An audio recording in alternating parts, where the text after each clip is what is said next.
Assalamu alaikum dear students, how are you? Hopefully आप अच्छी तरह से होंगे. You'll be in good spirits. तो आज का जो हमारा लेसन है, लेक्चर है, वो है पास्ट इंडेफिनिट. आज हम पास्ट इंडेफिनिट को जो है अच्छी तरह से अंडरस्टैंड करने की कोशिश करेंगे. देखिए स्टूडेंट्स, आप को ये पता होगा कि हमने कुछ लेक्चर्स प्रेजेंट के हवाले से जो है अपलोड किए हैं. उसके हमने 4 लेक्चर्स अपलोड किए. आज हम जो है पास्ट को पढ़ेंगे और पास्ट में जो है ख़ास करके हम पढ़ेंगे पास्ट इंडेफिनिट, यानी पहला जो इसका काइंड है. इसके भी 4 काइंड्स है: past indefinite, past continuous, past perfect and past perfect continuous. आज हम पढ़ेंगे पास्ट इंडेफिनिट. इसका दूसरा नाम होता है पास्ट सिंपल, और इसको हम बोलते हैं प्रेटेरिट भी. Okay, these are the 3 names of the same tense. अब देखिए, पहले इसको थोड़ा डिफाइन करते हैं अच्छी तरह से. The simple past, past simple or past indefinite is sometimes called the preterite. Okay, ये जो इसके कुछ नाम है, 4 नाम इसको हम दे सकते हैं. पास्ट सिंपल भी कह सकते हैं. ओके, सिंपल पास्ट भी कह सकते हैं, पास्ट इंडेफिनिट भी कह सकते हैं. ओके, और प्रेटेरिट भी कह सकते हैं. ये चारों नाम जो है इस एक टेंस के. The simple past is used when the event happened at a particular time in the past or during a period which ended in the past. देखिए क्या इस चीज़ का मतलब है. पास्ट इंडेफिनिट जो है या पास्ट सिंपल, जिसका हम जो है दूसरा नाम देते हैं, इसका मतलब ये होता है कि एक्शन अगर स्टार्ट होती हो पास्ट में और वो पास्ट में ही ख़त्म होती हो, तो हम उसको जो है मानते हैं पास्ट इंडेफिनिट. ओके, यानी कहने का मकसद ये है कि एक एक्शन स्टार्ट होती है पास्ट में, ओके, और वो पास्ट में ही ख़त्म होती है, उसका कोई टच नहीं होता प्रेजेंट के साथ, हम उसको मानते हैं past simple. You getting me? फिर से हम इस चीज को दोहराते हैं, यानी कोई एक्शन जब पास्ट में स्टार्ट होती है और पास्ट में ही उसका एंड होता है, okay, starting and and past में ही होते हैं दोनों, तो हम उस एक्शन को जो है मानते हैं past indefinite. Okay, I hope you are getting me properly. Okay, और बीच में आपको ये बता के चले कि जो हमारे यूट्यूब चैनल शाहिश पाक है, इसको आप सब्सक्राइब, लाइक, कमेंट और शेयर करते चले जाएं, और बेल आइकन पे उंगली दबा के हमारे लेटेस्ट वीडियोस की नोटिफिकेशन भी अच्छी तरह से हासिल करें. ओके, और अगर कोई क्वेरी रहती है तो आप कमेंट सेक्शन में उसको ज़रूर लिख दीजिएगा. ओके, तो देखिए, हम पहले इसकी फॉर्मूला को आपको बताते हैं कि इसमें हम कौन सी फॉर्मूला यूज करते हैं ताकि हम जो है पास्ट इंडेफिनिट का टेंस डेवलप कर सके, इसके सेंटेंस बना सके. ओके, पहली बात यह है कि जो इसमें हम हेल्पिंग वर्ब यूज करते हैं वो है डिड. जिस तरह, अगर आपको याद होगा, अगर याद नहीं है तो आप हमारे लेक्चर्स को देखिएगा, हमने आपको प्रेजेंट सिंपल में बताया था, वहां पे हम करते हैं हेल्पिंग वर्ब यूज डू और डज. तो उन दोनों के बदले यहाँ पे हम करते हैं use helping verb did. Okay, it's too easy to remember. यहाँ पे हम हेल्पिंग वर्ब जो है करते हैं यूज डिड, और या हम वर्ब जो है उसकी सेकंड फॉर्म को यूज करते हैं. अब अच्छी तरह से इस बात को क्लैरिफाई कीजिएगा, या हमें डिड को इस्तेमाल करना होगा या वर्ब की सेकंड फॉर्म को. हम ऐसा नहीं कर सकते हैं कि डिड को भी सेंटेंस में यूज करें और वर्ब की सेकंड फॉर्म को भी यूज करें. नहीं, दैट्स रॉन्ग. या अगर हमने डिड यूज किया, तब हमें अच्छी तरह से याद रखना, अगर हमने सेंटेंस में पास्ट इंडेफिनिट सेंटेंस में अगर हमने डिड को यूज किया, तब हम वर्ब की सेकंड फॉर्म को यूज नहीं कर सकते हैं, तब हमें वर्ब की फर्स्ट फॉर्म को यूज करना है. ओके, और अगर हमने वर्ब की सेकंड फॉर्म को यूज किया, तब हम डिड यूज नहीं कर सकते. यानी इधर ऑफ द टू, हमें दो में से एक चीज करना है. डिड को यूज किया, फिर सेकंड फॉर्म को नहीं कर सकते यूज, उसके बदले हमें फर्स्ट फॉर्म यूज करनी होगी. ओके, सेकेंड फॉर्म को यूज किया तो डिड यूज नहीं कर सकते. अब देखिए, पहला सेंटेंस हम लिखते हैं, बनाते हैं. आई डिड ईट फूड, मैंने खाना खाया. ओके, या हम ये भी लिख सकते हैं इसके बदले आई एट फूड. पहले हमने लिखा डिड, फिर हमने वर्ब की फर्स्ट फॉर्म को लाया, इसीलिए आ गया ईट। अब हमने डिड को छोड़ा, अब हमें इसी वर्ब की सेकंड फॉर्म को यूज करना होगा, तो ईट के बदले आ जाएगा ate. You getting it properly? फिर से हम बताते हैं, हमने पहले वाले दोनों सेंटेंस ठीक है, ये पॉजिटिव सेंटेंस है जिनको हम अफर्मेटिव सेंटेंस भी बोलते हैं, हम ये दोनों यूज कर सकते हैं, ग्रामेटिकली ये दोनों ठीक है। ओके, अब हमें देखना है पहले वाले सेंटेंस में हमने डिड यूज किया, ओके, सेकंड वाले सेंटेंस में डिड नहीं यूज किया। पहले वाले सेंटेंस में अगर हमने डिड यूज किया तो फिर हमें उस वर्ब की, जो हम उसमें वर्ब यूज करते होते, उस वर्ब की फर्स्ट फॉर्म को यूज करना है। और अगर हमने जो है दूसरे सेंटेंस में हमने बताया हमने वहां पे डिड को इस्तेमाल नहीं किया, तब जाके वहां पे जो है हमें वर्ब की सेकंड फॉर्म को यूज करना होगा। ओके, आई होप कि आपने अच्छी तरह से इस चीज को पा लिया होगा, अंडरस्टैंड किया होगा। अब देखिए दूसरा जो इसका नेगेटिव सेंटेंस बनेगा वो क्या बनेगा, I did not eat food. तो इंटरोगेटिव क्या बनेगा, डिड आई ईट फूड। तो इंटरोगेटिव नेगेटिव क्या बनेगा, did I not eat food. Okay, these are the 4 sentences of the present indefinite tense. Okay, तो इस तरह हम इसके सेंटेंस डेवलप कर सकते हैं अच्छी तरह से। ओके, अब देखिए हम इसका यूज कहां पे करते हैं। It's used to express number 1 an action that took place in the past as, यानी कोई एक्शन जो पास्ट में स्टार्ट होती है और पास्ट में ही एंड होती है, हम उसको मानते हैं पास्ट इंडेफिनिट। जैसे कि सेंटेंस यहाँ पे मौजूद है, I read the book yesterday. ये रीड है लेकिन उसको पढ़ेंगे रेड, क्यों? क्योंकि ये पास्ट का कंसेप्ट है ना हमें, और रीड की फर्स्ट फॉर्म होती है रीड, रेड, रेड, लेकिन तीनों की स्पेलिंग एक ही होती है। पहले को हमें पहले को हमें पढ़ना होता है रीड, सेकंड को पढ़ेंगे रेड, फिर रेड, लेकिन स्पेलिंग एक ही होती है। अब यहाँ पे हम पढ़ेंगे रेड, क्यों पढ़ेंगे रेड? क्योंकि यहाँ पे हमें जो है वर्ब की सेकंड फॉर्म को यूज करना होता है, डिड हमने यहाँ पे नहीं यूज किया। अगर हम डिड को यहां पे यूज करते तो क्या लिखते, आई डिड रीड, तब हम पढ़ते इसको read, I did read the book yesterday. अब हमने डिड को नहीं यूज किया, अब आएगा सीधे I read the book yesterday. Okay, second, A habitual action or custom in the past as, यानी कोई आदत जो हमारी होती है पास्ट में। ओके, माजी में हमें कोई आदत होती है, किसी चीज के करने का आदत होता है। ओके, तो हम उसको जो है इसके जरिए से दिखा सकते हैं, पास्ट इंडेफिनिट के जरिए से। देखिए, when I was young I played football every Sunday. जब मैं छोटा बच्चा था या जब मैं जवान था तब मैं जो है हर संडे को जो है, हर इतवार को जो है फुटबॉल खेला करता था। This was my habit. तो पास्ट हैबिट को रिप्रेजेंट करने के लिए, पास्ट हैबिट को दिखाने के लिए जो है हम यूज करते हैं पास्ट इंडेफिनिट टेंस। ओके, तो these are 2 points. I hope कि आपने इन दोनों पॉइंट्स को अच्छी तरह से जो है रिमेंबर किया होगा और अंडरस्टैंड भी अच्छी तरह से किया होगा। ओके, तो पहला पॉइंट हमने क्या बताया, पहला पॉइंट यह है कि कोई भी एक्शन जो पास्ट में स्टार्ट होती हो और पास्ट में ही जो है उसका एंड होता हो, तो हम उसको मानते हैं पास्ट इंडेफिनिट सेंटेंस, हमने बताया। ओके, सेकंड पॉइंट हमने बताया कि कोई हैबिचुअल एक्शन यानी कोई आदत जो हमारी होती है लेकिन पास्ट में, माजी में, अब नहीं है, पास्ट में कोई आदत होती है हमारी, तो उस आदत को दिखाने के लिए, बताने के लिए, समझाने के लिए, ओके, तो इन चीजों के लिए जो है उसके लिए पास्ट इंडेफिनिट का जो है यूज करते हैं। Okay, so these are 2 important points concerning the past indefinite tense. Okay, अच्छी तरह से इन चीजों को याद करना आप है। तो देखिए अब हम जो है इसका तीसरा पॉइंट पढ़ते हैं, a continuous past action as, यानी कोई past action, continuous past action को अगर हमें दिखाना हो तो हम जो है उसको भी दिखा सकते हैं पास्ट इंडेफिनिट के जरिए से। देखिए कैसे, while the child wept we laughed, while the child wept, ये पास्ट इंडेफिनिट सेंटेंस है, we laughed पास्ट सेंटेंस है, पास्ट इंडेफिनिट है, दोनों ये पास्ट इंडेफिनिट सेंटेंस है, लेकिन इन दो पास्ट सेंटेंस के जरिए से हम पास्ट कंटिन्यूअस दिखाते हैं। यानी पास्ट कंटिन्यूअस तो दूसरा कॉन्सेप्ट है, वो हम पढ़ेंगे, लेकिन पास्ट कंटिन्यूअस को जो है हम दिखा सकते हैं पास्ट इंडेफिनिट के जरिए से भी। ये आप अच्छी तरह से याद रखिएगा ये बात।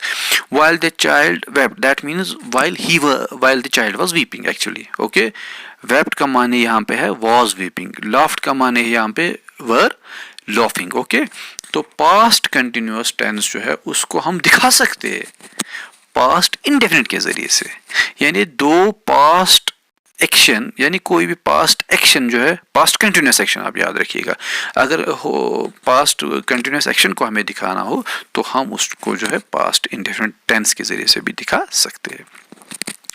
चौथा, we can use used to plus verb in the place of simple past tense to express action which were habits in the past, especially when the exact time is not clear। देखिए, अगर हमारी कोई आदत होती है, हमने पहले आपको बताया कि आदत को भी जो है हम पास्ट इंडेफिनिट के जरिए से दिखा सकते हैं। आप ये बात अच्छी तरह से याद रखिएगा कि उस पास्ट हैबिट को हम दिखा सकते हैं किसके जरिए से, यूज टू के जरिए से, यानी used to plus verb. For example, my friend used to feed sparrows every day. Used to, okay, used to, इसकी फॉर्मूला क्या है, यूज टू प्लस वर्ब।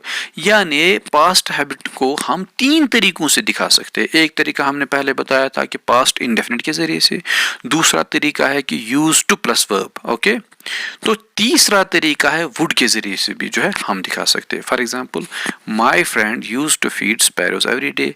मेरा दोस्त जो है हर रोज चिड़ियों को खिलाता था, ये उसकी आदत थी। दूसरा point, my friend fed sparrows every day, ये पास्ट इंडेफिनिट है, इसके जरिए से भी जो है हम उसकी आदत को रिप्रेजेंट करते हैं। मेरा दोस्त जो है वो चिड़ियों को हर रोज खिलाता था। Okay, my friend would feed sparrows every day, मेरा दोस्त हर रोज चिड़ियों को खिलाया करता था। ओके, पहला भी क्या है, खिलाया करता था, दूसरा भी क्या है, खिलाया करता था, तीसरा भी क्या है, खिलाया करता था। तो all these are actually habits. Okay, ये आपको बता के चलें, असल में जो है पास्ट इंडेफिनिट के जरिए से हम जो है हैबिट दिखाते हैं, पास्ट हैबिट। लेकिन उसके और दो ऑप्शंस होते हैं दिखाने के। एक होता है यूज टू प्लस वर्ब के जरिए से, और तीसरा होता है वुड को यूज करने से। Okay, you getting me? पहला क्या है सेंटेंस का, पहले सेंटेंस का माने क्या है, मेरा दोस्त हर रोज चिड़ियों को खिलाया करता था। दूसरा क्या है, फिर से वही, मेरा दोस्त हर रोज चिड़ियों को खिलाया करता था। तीसरा क्या है, यही, मेरा दोस्त हर रोज चिड़ियों को खिलाया करता था। ओके, तीनों सेंटेंस के जरिए से जो है हम पास्ट हैबिट को अच्छी तरह से दिखा सकते हैं। ओके, तो यहाँ पे हम ज्यादा पढ़ेंगे किस चीज का, पास्ट इंडेफिनिट का। ओके, तो ये आपके ऑप्शन है, ग्रामेटिकली ये तीनों सेंटेंस जो है डेनोट करते हैं, इंडिकेट करते हैं, दिखाते हैं पास्ट हैबिट को। ओके, मैं समझता हूँ कि इंशाल्लाह आप अच्छी तरह से इन बातों को अंडरस्टैंड करते होंगे। ओके, मैं समझता हूँ, और अगर आप अच्छी तरह से जहन लगाएंगे इन चीज़ों की ओर, तब आपको बुक्स पढ़ने की ज़रूरत नहीं पड़ेगी। ओके, और क्या है पॉइंट इसका, if one action interrupts another then it is usual for the interrupted ongoing action to be express with the past progressive and the action that interrupted it to be in the simple past. देखिए, दो actions past में होती है। एक action होती है जो पहले से चलती रहती है, और दूसरी एक्शन होती है जो उसको इंटरप्ट करती है, रोकती है। ओके, उसमें हिंड्रेंस पैदा करती है। और जो वो पहली वाली एक्शन होती है, ओके, जिसको इंटरप्ट किया जाता है, वो हम दिखाएंगे पास्ट कंटिन्यूअस के जरिए से। Okay, past progressive means past continuous, वो हमने आपको बताया। तो दूसरी जो इंटरप्ट करती है दूसरी एक्शन, पहली वाली एक्शन को, उसको हम दिखाएंगे पास्ट इंडेफिनिट के जरिए से। For example, your mother called while you were cooking, यानी you were cooking, that is the first, you were cooking, पहला काम क्या हो रहा था, कुकिंग का काम। बीच में क्या, बाद में कौन सा काम हो गया, कॉलिंग का काम, कुकिंग एंड कॉलिंग। कुकिंग को हम दिखाएंगे वर कुकिंग, कॉलिंग को हम दिखाएंगे कॉल्ड के जरिए से। Okay, you getting me? Actually ये दोनों पास्ट कंटिन्यूअस एक्शंस है, लेकिन पहली वाली एक्शन को हम दिखाएंगे पास्ट कंटिन्यूअस के जरिए से ही। ओके, लेकिन जो दूसरी एक्शन होती है उसको हम दिखाएंगे पास्ट इंडेफिनिट के जरिए से। Okay, you getting me? पहली वाली कौन है, वो जो इंटरप्ट होती है, दूसरी वाली कौन है, जो इंटरप्ट करती है। इंटरप्ट जो पहली वाली, या हम सीधे कह सकते हैं कि जो पहली वाली एक्शन जो है, वो जो पहली वाली एक्शन पहले से जो चल रही थी, उसको हम दिखाएंगे पास्ट कंटिन्यूअस के ज़रिए से, और दूसरी वाली एक्शन को दिखाएंगे पास्ट इंडेफिनिट के ज़रिए से। हालांकि ये दोनों जो है पास्ट कंटिन्यूअस एक्शंस है। ओके, अब देखिए और एक पॉइंट इसके हवाले से है, वो क्या है, the simple past form also has some uses in which it does not refer to the past time. These are generally in conditional clauses and some other dependent clauses referring to hypothetical circumstances as well as certain expressions of wish. देखिए ये जो past indefinite tense है, इसके ज़रिए से क्या दिखाते हैं, past, लेकिन कभी कभार जो है हम इसे क्या हट भी सकते हैं, यानी हम past indefinite के ज़रिए से future दिखा सकते हैं। You getting my dear students? हम पास्ट इंडेफिनिट टेंस के जरिए से फ्यूचर भी दिखा सकते हैं। ओके, क्लास मैंने आपको पढ़ाया है, आप उन लेक्चर्स को अच्छी तरह से देखिएगा, आपको क्लेरिफाई हो जाएगा कि डिपेंडेंट क्लास कौन होता है, प्रिंसिपल क्लास कौन होता है, मेन क्लास क्या होता है, वो हमने उसके हवाले से लेक्चर दिया, अपलोड किया पहले से, आप उसको देखिएगा। अब देखिए, इफ़ ही वॉक्ड फास्टर, ये डिपेंडेंट क्लास है, इतना, if he walked faster he would get home. कहने का मकसद क्या है, if he walked faster he would get home, अगर वो तेज चलता है, यानी इसके जरिए से हम फ्यूचर दिखा रहे। अभी वो तेज नहीं चलता है, अभी वो तेज नहीं चल रहा है, या वो तेज नहीं चला, हम कहते हैं कि अगर वो तेज चला, that means future. He would get home earlier, वो घर जल्दी पहुंचेगा, दोनों फ्यूचर है। अगर वो तेज चलेगा तो वो जल्दी घर पहुंचेगा, दोनों फ्यूचर एक्शंस है। पहले में जो है हमने पास्ट इंडेफिनिट को यूज किया। ओके, तो पास्ट इंडेफिनिट के जरिए से हमने फ्यूचर को बताया, लेकिन ये तब पॉसिबल होता है जब डिपेंडेंट क्लास हो, या जिसको हम बोलते हैं सबऑर्डिनेट क्लास, ओके, या conditional class. Okay, conditional clause हो या डिपेंडेंट क्लास हो, तब जो है हम उसमें यूज कर सकते हैं पास्ट इंडेफिनिट फ्यूचर को दिखाने के लिए। और जो दूसरा वाला जो क्लास होता है, वो होता है प्रिंसिपल क्लास। ओके, एक सेंटेंस है, आप अच्छी तरह इसमें गौर कीजिएगा। अगर आपको याद होगा तो हमने आपको बताया था कि प्रेजेंट सिंपल जो है, प्रेजेंट सिंपल के ज़रिए से जो है हम प्रेजेंट सिंपल के ज़रिए से जो है हम फ्यूचर दिखा सकते हैं, लेकिन वो भी जो है तब जब वो क्या कहते हैं उसको, डिपेंडेंट क्लास हो या कंडीशनल क्लास हो। ओके, फॉर एग्जांपल हम लिख सकते हैं कि if he walks faster he will get home. Okay, वो हमने आपको बताया था, अगर आप याद दिलाएंगे उस चीज़ को। अगर नहीं पता है, आप अच्छी तरह से इन लेक्चर्स को देखिएगा, आपकी ये सारी प्रॉब्लम्स जो है इनका हल है, इनमें क्लियरिफाई हो जाएगा, रेक्टिफाई हो जाएगा ये सारा का सारा जो मामला है। आप इन लेक्चर्स को अच्छी तरह से देखिएगा और पूरी तरह से देखिएगा, तब जाके बात आपके जहन में अच्छी तरह से आ जाएंगी, और आप इन चीज़ों को जो बड़ी नज़ाकत और लताफत के साथ और बड़ी क्या कहते हैं इसको, खुशी के साथ इनको जो है अच्छी तरह से अंडरस्टैंड करेंगे। आप इन पे पूरी तरह से कंसंट्रेट कीजिएगा। मैं आपको वादा देता हूँ कि आपको किताबों की जो है पढ़ने की ज़रूरत बिल्कुल भी नहीं पड़ेगी। ओके, तो ये कुछ लेक्चर्स थे जो हमने अभी तक अपलोड किए हैं। इंशाल्लाह आप उम्मीद कीजिएगा और इंतज़ार कीजिएगा, हम और भी लेक्चर्स अपलोड करेंगे। लेकिन इम्पॉर्टेंट चीज़ ये है कि आप हमारे लेक्चर्स को अच्छी तरह से कंसंट्रेशन के साथ क्या कहते हैं इसको अंडरस्टैंड करने की कोशिश करें और पूरी तरह से इन लेक्चर्स को देखें। ओके, और अगर तब भी जो है आपके मन में, आपके जहन में कोई क्वेरी रहती है, कोई कन्फ्यूजन रहता है, तो हम इंशाल्लाह कोशिश करेंगे उन कन्फ्यूजन्स को, उन क्या कहते हैं उसको, उन मामलात को, उन मसाइल को जो इनके हवाले लेक्चर्स के हवाले से होंगे, हम उनको रेक्टिफाई करने की कोशिश करेंगे। ओके, और उम्मीद करेंगे कि आप जो है हमारा और ये मुद्दा रहता है, हमारा ये मकसद रहता है कि हमारे जो स्टूडेंट्स है, ख़ास करके इस कोविड क्राइसिस के दौरान इन हमारे लेक्चर्स का अच्छी तरह से लाभ उठा सके, फ़ायदा उठा सके, क्योंकि जो है आज अजीब मामला है। ओके, तो बाद में आपको जो है अच्छी तरह से इन चीज़ों की जो है पूरी तरह इंफॉर्मेशन मिलेगी, तब जब आप अच्छी तरह से इन पे गौर करेंगे। Okay, so this was something about past indefinite tense. तो इंशाल्लाह hopefully will be uploading the other kinds of the past tenses, and hopefully we do expect that our students are properly and keenly concentrating and comprehending and understanding all these very lectures. Okay, thank you all of you. Have a nice day, have a nice future. God bless you. Take care. Khuda Hafiz. Fi Amanillah.